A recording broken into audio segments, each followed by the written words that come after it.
Apple एक computer बनाने वाली कंपनी स्मार्टफोन मार्केट में क्यों आई वो स्मार्टफोन मार्केट में, जबकि मार्केट में तो बहुत ज़्यादा कंपटीशन था उस समय।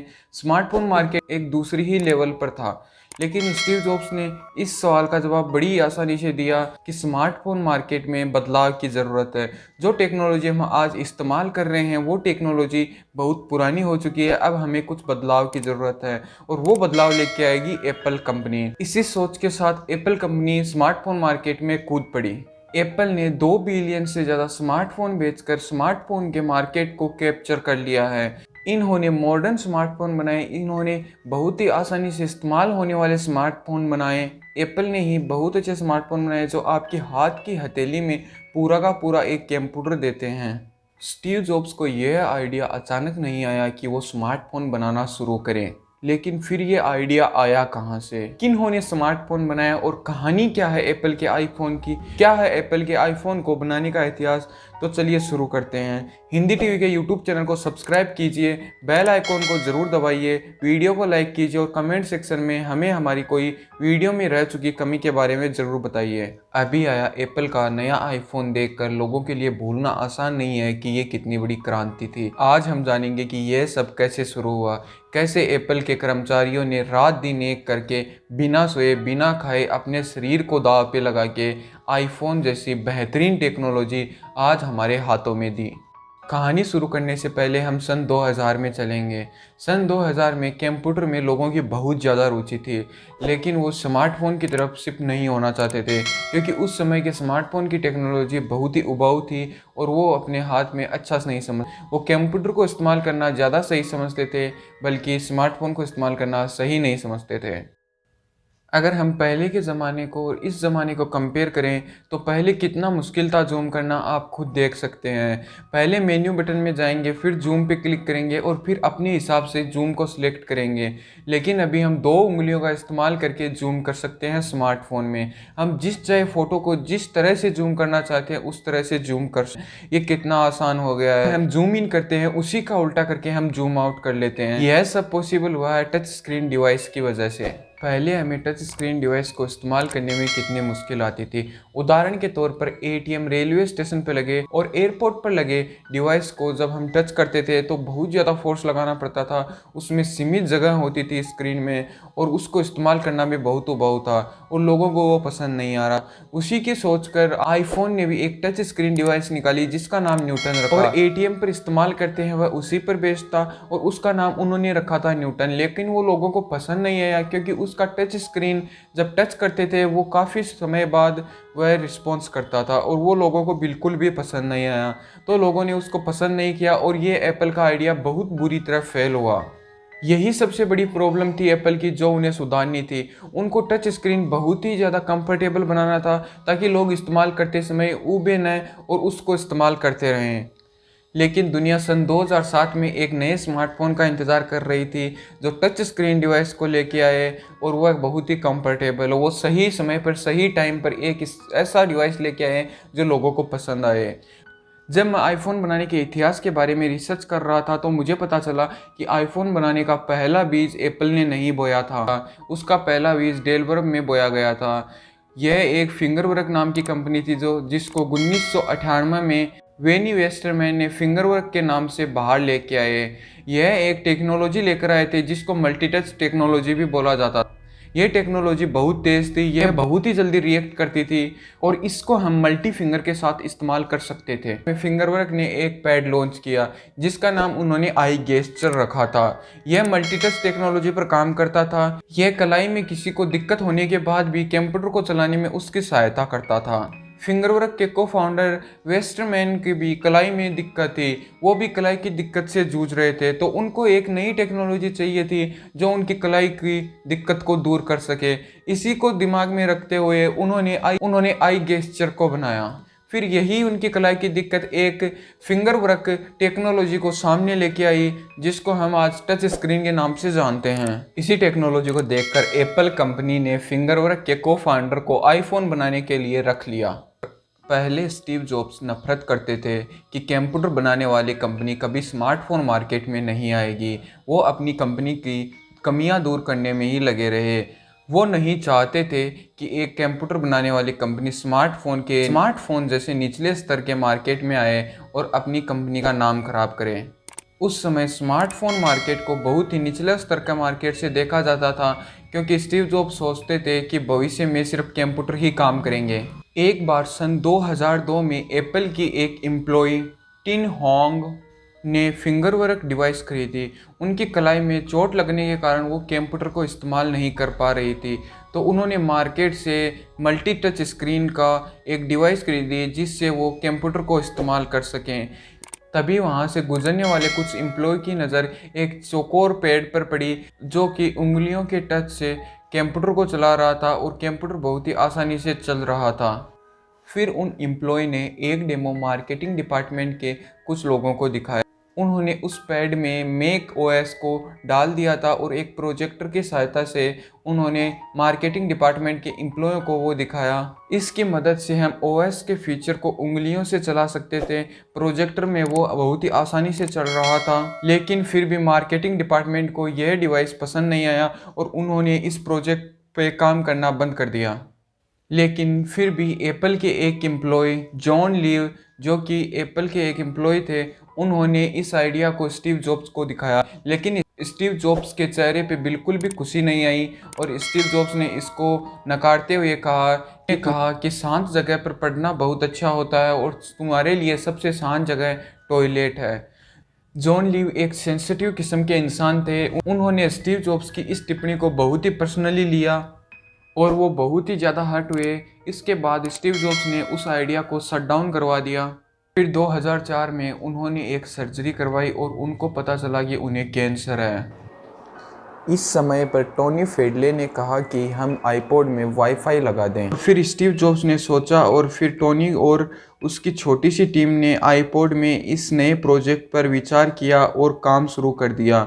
इसका अंतिम रिजल्ट बहुत ही बड़ा फेलियर था। जॉब्स ने जॉनी से कहा कि कुछ और तरीका निकालो। फिर सन 2005 में बेसोर्डिंग डिज़ाइनर ने स्टीव जॉब्स की एक कॉल को रिसीव की। फ़ोन कॉल पर उन्होंने कहा कि एक ऐसा डेमो बनाओ जिसमें टच स्क्रीन हो और स्क्रॉलिंग करने की लिस्ट हो। तो अब Steve jobs touch screen phone बनाने का विचार कर चुके थे और एक कदम टच स्क्रीन फ़ोन आईफोन की तरफ बढ़ा चुके थे। पहला डेमो बहुत ही ख़राब था और जॉब्स एक बहुत ही अच्छे मोमेंट की सोच रहे थे, लेकिन डेमो में कुछ अच्छी चीज़ें थी। तो स्टीव जॉब्स ने बोला कि हमें इन स्ट्रॉन्ग पार्ट्स पर ध्यान देना चाहिए और यह प्रॉब्लम हम समय के साथ दूर करते रहेंगे। ताकि हम स्ट्रॉन्ग पार्ट्स पर ध्यान देंगे तो कमियां अपने आप दूर होती रहेंगी और हम स्मार्टफोन बनाने की तरफ बढ़ जाएंगे। डिज़ाइनर ने नोटिस किया कि जब हम स्क्रॉल करते हैं तो टेक्स्ट मैसेज बॉटम को हिट करता है और वहीं रुक जाता है, फिर इसका कोड क्रैश हो जाता है। फिर इस स्क्रॉलिंग समस्या को दूर करने के लिए डिज़ाइनर ने काम शुरू कर दिया और थोड़े ही दिनों में उन्होंने इस स्क्रॉलिंग प्रॉब्लम को दूर कर लिया और एक डेमो स्टीव जॉब्स के सामने रख दिया। फिर स्टीव जॉब्स ने सन 2005 में अपनी टीम को 2 सप्ताह दिए कुछ अच्छा क्रिएट करने के लिए। एप्पल की छोटी सी टीम लग गई कुछ अच्छा क्रिएट करने के लिए। उन्होंने देखा कि स्मार्टफोन में सिर्फ कॉलिंग और कैलेंडर 2 ही चीज़ें हैं, तो वो सोचने लगे क्यों ना इसमें वेब ब्राउजिंग भी की जाए। इसी प्रोटोटाइप को दिमाग में रखते हुए उन्होंने सोचा कि चलो 2 सप्ताह बाद स्टीव जॉब्स को दिखाने के लिए उनके पास कुछ तो है। 2 सप्ताह खत्म होने के बाद जब वो स्टीव जॉब्स के पास पहुंचे और उन्होंने प्रोटोटाइप स्टीव जॉब्स के हाथ में दिया तो स्टीव जॉब्स उन पे नहीं चिल्लाए और स्टीव जॉब्स कुर्सी पर बैठ गए। उनके मुंह से सिर्फ एक ही आवाज़ निकली कि मुझे कृपया ये एक बार और दिखाओ। ना कुछ समझे सोचे स्टीव जॉब्स की एप्पल कंपनी ने फिंगर वर्क को खरीद लिया। अब एप्पल के पास 2 चॉइस थी इस बेहतरीन टेक्नोलॉजी को सामने लाने के लिए। वो आईपॉड को फ़ोन में बदल सकते थे और दूसरी चॉइस मैक ओएस को छोटा करके फिंगरवर्क टेक्नोलॉजी के साथ दुनिया के सामने ला सकते थे। तभी टीम को नहीं पता था कि कौन सा आइडिया काम करेगा। तभी स्टीव जॉब्स ने बोला कि हम दोनों आइडिया पर काम करेंगे और ये दोनों आइडिया मार्केट में बहुत अच्छे चलेंगे। तभी स्टीव जॉब्स ने 2 टीमों को डिवाइड कर दिया। पहली टीम से टोनी फेडले चला रहे थे और multi touch Mac OS team को स्कॉटी चला रहे थे। टोनी ने मिलियंस ऑफ आईपॉड बेचे थे और उनका मार्केट में नाम था। उनको आईपॉड बनाने का बहुत अच्छा आइडिया था और उन्होंने मार्केट में आईपॉड मिनी जैसे बहुत ही अच्छे बेहतरीन डिवाइस लेके आए जो मार्केट में अच्छे खासे चले थे। अब दोनों टीमों के बीच टेक्नोलॉजी की लड़ाई शुरू हो गई। दोनों टीमों को इजाज़त नहीं थी कि वो एक दूसरे के चीज़ों को देख सकें। हार्डवेयर बनाने वाले को पता नहीं था कि सॉफ्टवेयर बनाने वाले क्या कर रहे हैं। सभी बहुत ही मेहनत कर रहे थे इस टेक्नोलॉजी पर। इस टेक्नोलॉजी पर काम करते हुए कर्मचारियों को बहुत ही स्ट्रेस हुआ, उनकी फैमिली डिस्टर्ब हो गई, उन्होंने जॉब भी छोड़ दी। काफ़ी ऐसे कर्मचारी थे जिन्होंने एप्पल की जॉब छोड़ दी। इसी बीच स्टीव जॉब्स ने आईट्यून को मोटोरोला में शिफ्ट करना शुरू कर दिया। उन्होंने सोचा कि मोटोरोला ने अच्छा खासा मोबाइल का मार्केट बना रखा है, तो क्यों ना हम आईट्यून को मोबाइल के अंदर डाल दें। लेकिन ये बहुत ही बड़ा फेलियर होकर सामने आया और स्टीव जॉब्स को बहुत बड़ी हार का सामना करना पड़ा, क्योंकि मोटोरोला में आईट्यून बिल्कुल भी वर्क नहीं कर रहा था और स्टीव जॉब्स की लाइव स्टेज पे बेइज्जती हो गई।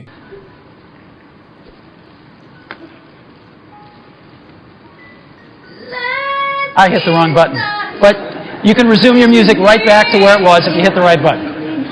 फेलियर के समय भी आईपॉड की टीम ने आईफोन पर काम शुरू रखा और ओएस टीम दूसरी तरफ एक ऐसा मल्टी टच कंप्यूटर पर काम कर रही थी जो आपके हाथों में काम कर सके और आपके हाथों में पूरा का पूरा एक कंप्यूटर आ जाए। फिर आई सॉफ्टवेयर की बारी। उन्होंने सॉफ्टवेयर के बारे में सोचते हुए मैक ओएस का एक नया वर्जन निकाला और उस वर्जन का नाम रखा iOS, जिसे आज हम iOS नाम से जानते हैं।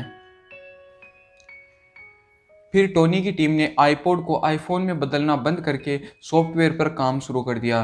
सॉफ्टवेयर में सबसे पहला सामना करना पड़ा उन्हें अनलॉकिंग सिस्टम का, इसलिए उन्होंने एक डिज़ाइनर को हायर किया जिसका नाम फेडरे था। यह एप्पल के डिज़ाइनर थे। उन्होंने इसका सॉल्यूशन टॉयलेट से ही ढूंढा था। वो फ्लाइट में जा रहे थे और जब दरवाजे को खोलते हैं तो वो देखते हैं कि दरवाज़ा खोलना और बंद करना कितना आसान है। बस इसे स्लाइड करो और दरवाज़ा अनलॉक हो जाता था और इसे स्लाइड करो तो दरवाज़ा बंद होता। तो उन्होंने सोचा कि क्यों ना हम इसी टेक्नोलॉजी को आईफोन को अनलॉक करने या फिर लॉक करने में इस्तेमाल करते हैं, और उन्होंने इसको नाम दिया स्लाइडिंग अनलॉक फीचर सिस्टम, जो आज दुनिया का सबसे पहला और सबसे बढ़िया स्लाइडिंग अनलॉक सिस्टम है। फिर इसके टेस्ट के लिए उन्होंने एप्पल के एक इंजीनियर की 3 साल की बेटी को आईफोन का प्रोटोटाइप दिया और थोड़ी देर बाद वो देखते हैं कि 3 साल की बच्ची ने ही आईफोन को अनलॉक कर दिया, वो भी बिल्कुल कंफर्ट तरीके से। इसी टेक्नोलॉजी को देखकर उन्होंने ये अनलॉक फीचर को आईफोन में डाल दिया। और फिर बारी आई डिज़ाइनिंग की। डिज़ाइनिंग का काम जोनी एक फेमस डिज़ाइनर थे उन्हें दिया गया। उनको डिज़ाइन करने का विचार स्विमिंग पूल से आया। स्विमिंग पूल को जब उन्होंने ऊपर से देखा तो उन्होंने बिल्कुल वैसा ही डिज़ाइन बना दिया आईफोन के लिए। लेकिन कोई भी चिप डिज़ाइन में परफेक्ट नहीं बैठ रही थी, क्योंकि आईफोन के किसी कर्मचारी ने उससे पहले कोई फ़ोन नहीं बनाया था। उनको फ़ोन बनाने का कोई एक्सपीरियंस नहीं था। एक्सपीरियंस ना होने के बाद भी एम्प्लॉय दुनिया की सबसे कंफर्टेबल डिवाइस बनाने वाले थे, जिसके बारे में किसी ने सोचा नहीं होगा।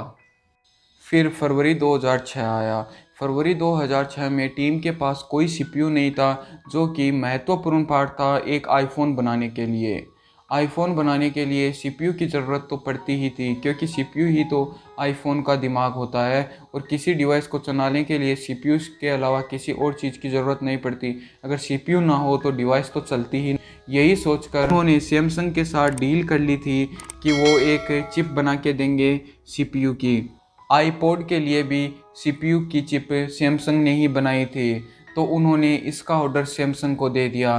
फिर सैमसंग को ऑर्डर देते समय आईफोन के बारे में एप्पल ने एक भी बात नहीं बताई थी कि हम एक ऐसा स्मार्टफोन बनाने वाले हैं जो भविष्य में बहुत ज़्यादा कारगर साबित होगा और वो टच टेक्नोलॉजी पर काम करेगा। इसके बाद सैमसंग ने एक चिप बना दी, लेकिन वो चिप एक सेटअप बॉक्स की थी, क्योंकि एप्पल ने बोला था कि हम एक सेटअप बॉक्स बना रहे हैं, उसके लिए हमें एक सीपीयू चाहिए। लेकिन जब एप्पल के एम्प्लॉय के पास वो चिप आई तो उन्होंने उस चिप में सुधार करना शुरू कर दिया और उसमें सुधार करते हुए उन्हें 6 महीने का समय लगा।